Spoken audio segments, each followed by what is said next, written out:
Okay, we are ready to go to the advanced section. Now remember, these are advanced tactics, ones that you will need to have done a few attempts at the other curve for this to really pay off. Right, we will start easy and then we'll get progressively harder. Multi-threading your skills. This is what I like to call dual learn. When you're working at these skills, you always want to have a primary skill that you're trying to learn. This is the one you always default to. And you want to create this hierarchy, a primary project and a secondary one. This is like your primary plane, the big jumbo jet on the runway. And this is more like your smaller private jet plane. So once you get practiced, you can start to add these layers in. Keep focus on your primary project. Add in a secondary project when you get a chance. So when things get a bit hectic and you get a bit overwhelmed and you're a bit tired, anxious, you get rid of secondary project first every time. Just practice this. This is like a drill. What a lot of people do is they start layering things up. Sometimes they just start adding primary, secondary, and tertiary ones. Then they quit the primary one. No, try and do it in the right order. Like a runway for smaller planes. When the airport gets really busy and it gets a bit overloaded, you shut down that. You don't let those smaller planes go off. You make sure the big plane takes off first. Now, if you get it going and you're taking off multiple planes here, it's actually useful to create these mental breaks for yourself. I find this particularly useful when I can switch between primary project and secondary project. You actually get a bit of a mental break between the two. Now, there's a prerequisite here. You've got to understand your sizing, right? If your primary project is really big, you might not have space for a secondary one. Conversely, if your primary project is of a reasonable size, but your secondary project, you've oversized it. You've underestimated it. So it's way oversized. It's the same size as this or even bigger. You try and do this one, it could actually ruin your first one because it's so big. So be really careful. That's why I've put it under the advanced tab. Okay, the next one, strategic layering. This is massive. I only realized this much later in the game. So when I realized you can synchronize your layering, you can have this planned skilled maturity. It would be a bit like planting different plants so that they all bloom at exactly the same time. You create a really powerful unit, especially when you need them to cross-fertilize. So an example for me was when I started to really double down on my ability to talk and to present and building up my video skills. Yeah. And then also doing sales training at the same time.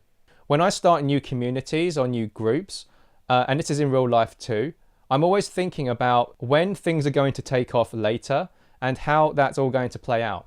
Now, the prerequisite here is you need very good project size estimation, and you will only get that. You can estimate it, but it won't be good if you haven't had experience with this. And this is why when you work on multiple skills, you start to understand the patterns and recognize how things go and how difficult things are going to be. Like learning how to video edit. When you start to learn some of these software programs, you can start seeing, oh, it's going to take this amount of time. It's much more difficult than I expected. And you also need to know your personal resource capacity. A lot of people like to focus on this bottom bit, which is just the, like the Gantt chart, the yellow lines. But if you don't take into account this side, which is the energy consumed, and remember, our brain has a bias to ignore the true value of the energy input that is required because it's all admin stuff, remember? So if you're learning a bunch of new skills, this is why we heavily discount it. So people create all of this without thinking about this. And that's how it all goes wrong. You need to be able to plot these on the graph so you know when to start them and you know how big they are. And you've got a way of finding that out with fairly high certainty. The way I do it is I will map this to other examples which look very similar. For example, if it's a sport, they have very similar mappings of strength, coordination, and all of this. If it's a mental one, I'll look at the emotional barriers and see how similar they are. Third, I'll ask someone, right? I'll ask someone that I know to tell me what they think the journey looks like. Ideally, so there are a few ways, I should do a video on this as well, which is how to find the right people. One of the important things is if they've done it themselves, really, really useful. If they have taught someone, that's really useful. And if they've taught multiple people, even better. Why? Because this is this is affected by the person's personality. This is why you have to be careful about taking advice from one person who's only done it themselves. And it's the same thing with, it's the same thing listening to me. You have to be a bit careful with this. And that's why I try to do things in frameworks so you can apply it yourself. In certain things, I have been, this is quite useful when I'm coaching. If someone's asking me, can you help me with this? Straight away, I'm thinking, have I done it? Do I know the mapping of the journey? If I've done it and I've taken not one, but say 3 or 4 people through it, and I have the aggregate curve of all of them, so I know where it comes up, where the sticking points come up, there's a very good chance I can solve it for that person, or I'll have a good way forward. And I'll explain that to someone too. Conversely, if I've only done it once, I'll explain to them clearly, this is what worked for me, and we'll discuss whether our personality traits will map closely with each other. And then I'll say, this is how we can approach it. You can decide whether or not that presents a good probability for you. Even at that point, I might say to someone, here are the traits for someone you could look for who might be able to take you through this even faster than I could. The goal is to try and find a good mapping here. Yeah, okay, that was a little bit of a side quest there. And I'll ask someone, and that'll be great. Prerequisites, yeah, very good. And you need to know how much resource capacity you have. This is why this one is particularly advanced. You have to have gone through this quite a few times so that you don't delude yourself. You don't delude yourself with how much energy you've got. I'm really careful. I try my best to be really careful, and I still get this wrong. When I try and deploy myself, I try and figure out, okay, I'm going to put this really big one first, because by the time I get my skill set, it will be somewhere in 8 months. I will build all of that until it starts getting a little bit easier. Then I'll quickly layer in this smaller project here. And then then I expect the maturity here. And I'll actually draw out a timeline and figure out when this occurs. But this is not just like a random timeline. This is the difference between how people set out their timelines on a Gantt chart or something versus understanding this bit. Because inside each of these humps is all of the counterintuitive stuff that your brain is not processing. Yeah, so you've got to understand that. This is why people get emotionally burnt out, because the Gantt chart says it looks like this, right? So if I wish I could cover this. If you cover this bit looks fantastic, doesn't it? The yellow lines. You don't realize you need to stagger these bits, these big lumps. Following on from this, I like to think about different types. Each new skill or project has a different mapping. You can think of it like a fingerprint. I generally find this. Are you familiar with different types? Think of all the things you've tried and maybe you've got to a decent level at. Yeah, what type of skill and effort curves have you observed? Have they been really short, like type 1, and then you start to get return quickly? Or is there like a really long period of pain right here, and you stay flat on the skill curve for a really long time for it to eventually shoot up? Or is it like this, where it's it moseys along here, and then the skill curve slowly increases over time? Or type 4, where you get a little burst at the beginning, then it goes flat and it gets really hard for a long time, and then you don't see any progress. What activities have you seen like this? Now, the more skills you try and go through this, the better you will see this. I generally don't find anyone talk about this. It's very off the cuff, and you only get a feel for this when you speak to people who are in industries and when you're actually trying it. People will say, oh, yeah, at that stage, oh, that's really tough. You need to work at it really hard. But you won't find that out up front from a lot of people. More experience equals better management of all of this. When you start to know all of these fingerprints for different types of activities, it makes it a lot easier. All of the various physical activities I've done, I can start to see which ones are going to take forever and are not even worth starting. Your brain recognizes the type and it kind of says, oh, it's like this one. And you will start to see these patterns over time. It makes you better at estimating. And you'll start to build tools for different types. An example is type 2 has a horrible entry. You have a lot of effort to go in and the curve is really flat. So you have to be fairly persistent at this to get the return on this. What types of activities have you experienced like that? For me, that was definitely things like breakdancing and snowboarding.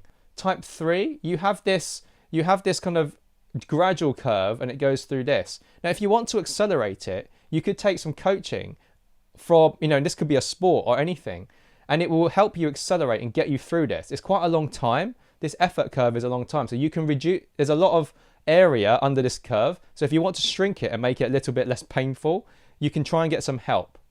Now, I'll just show you some examples that I've experienced. Type 1, building a community online. This, for me, felt like a fairly short and intense one. I did this earlier this year in January and started to build up from there. And you start to get the returns quite quickly. And it required putting up quite a lot of intense work at the very beginning. Yeah, type 2, this was definitely breakdancing, for sure. It was horrendous. And like I mentioned, I threw a plastic dumbbell at a mirror because I hated seeing myself. That's how awful and difficult it was when I started. Type 3, yeah, I definitely noticed this. You start getting returns and it's fairly gradual, but it took a really long time, content. And type 4, this was snowboarding. So this is me snowboarding, trying to do backflips. And what happens is you get the basics going and then it levels off and you could just stay there. Lots of people do. And then I decided to take some coaching at this point because I really wanted to go further and start getting into tricks and jumps. And it got really hard at that point. But then that's when I looked to take some extra external help. So I went to lots of workshops, boot camps, and coaching to do this. And it was really fun, but it was really hard. I could have just stayed here, by the way. It was absolutely fine. What is your emotional tolerance like? Again, this is something that a lot of people don't talk about. People just dismiss it and say, just do it. Well, no, that's why a lot of people get stuck for a very, very long time. Yep, type 1, you can think about all the different projects you've done in the past and think about the type of curves you have and think about what type of traits you would need to get through it. So type 1, pain and discomfort is intense but short-lived. The reward comes in good time. So if you've got eyes on the reward, you can put up with a lot of pain up front. And this could be a few weeks, right? Or even up to a few months. It suits someone who can tolerate intensity. Type 2, pain and discomfort is high and very long. The reward is flat or zero for a very long time. It suits someone who can tolerate pain with no reward. So you can see a lot of people talk about this very binary approach of you just need to be able to sit in there and take no reward for a very long time. Well, yes, that is their experience. They are probably a type 2 type of person. You can learn to get there, but you might want to train yourself up by doing a few more of these to train yourself that the reward is worth it. And then as you get better and stronger, you can start moving towards type 2. I definitely found that. It was definitely easier to try and do activities that were more type 1. And then I'm like, okay, I'm up for trying a type 2 one. Dancing, snowboarding, oh yeah, drone racing, that was an interesting one. I had to learn how to build the drone and I blew up so many components trying to learn how to do this. I very nearly gave up after spending lots and lots of money building these things. Every time I finished one, just as I plugged the battery in, it'd blow up in my face. And then I have to go and order all the parts again. And then I took out my drone the first day, put the goggles on, I took it up for 4 seconds and it crashed and I lost it in a field and I spent 2 hours trying to hunt for it. It was really, really horrible, the learning experience. And I remember a few years ago, I went to my first little race course and joined in and it was like the most fun I'd ever have. This one often has an insane return. So if you stick with it, you can really, really get the benefits of it. Now this can often have an insane return. Why? Because your competition are giving up here. So there's going to be less of you. So there's less supply of people who have this skill, whatever that skill is. If there is demand for this skill, you're going to be, that is how you can command higher prices. So people who stay really consistent with things for a really long time, like Twitter, like social media, doing long videos, staying with it for hundreds and hundreds of videos, you get these type of returns. Now the next one, when is the skill good enough? This is quite an important one. So we can think about skill assessments. What do you want out of this skill? If you just do a skill for the sake of doing a skill, that can be really fun for sure. But at some point you do want to think about where you would like to get to. Because if you're interested in multiple skills, you're going to have to compromise in the long run. Because even if you're here and it's pretty chill, you will still consume a lot of your time to work on other skills. So you want to think about, am I doing this for fun or am I looking to make money out of it? At what level do you need it to be to get these things, fun or monetization? If you keep going over a period of time, you end up at a certain level. And we want to think, what level do you want yourself to be? How good do you need to be for your goal? What is your goal here? Now, again, if you're just having fun and you want to see how far you can get, that's fantastic. But if you're trying to learn multiple skills, know that you will start consuming a lot of your time. So you want to start thinking, what is necessary to unlock things like extra fun, collaborations with people, joining competitions, right? Because that's sometimes really fun, especially for sports and hobbies. Monetization. What skill level do you need to be to start monetizing? What about social connections? This was really important. I learned a few harsh lessons. I realized when I was trying different skills, if you're a level 1, people who are really serious often sometimes don't want to talk to you because they will sometimes think of you as a tourist, like a hobby or activity tourist. So they don't engage, and they know lots of people start level 1 and then quit. 90% of people go to that. I remember this when we were running breakdance workshops. We know 99% of people are going to come to the workshop and never come again. And there'd be a handful of people, like 1 in 30 people who would stay and want to, and then we would really, really welcome them and try and help them out because we knew they were people who wanted to go up this skill thing. And then we'd essentially adopt them and they'd join the group and it'd be really fun. Now, just a quick example. In most things I did, I used to give myself a really hard time for not being a level 10. I'll get myself somewhere to like a level 6 or a level 7. But then I realized I'm not motivated by mastery. I don't really care about being a level 10. And I get loads of enjoyment of being like a level 4 to level 7. Yeah. Why? Because when you go beyond level 1 and 2, it often unlocks lots of new skills within that skill domain. You get to play a bit more. And also, people like to speak to you a bit more because they know you're semi-serious about this. And so I realized that. And we'll talk about what happens as you keep going higher. I realized I could get lots of joy out of being like a level 5, 6 or 7.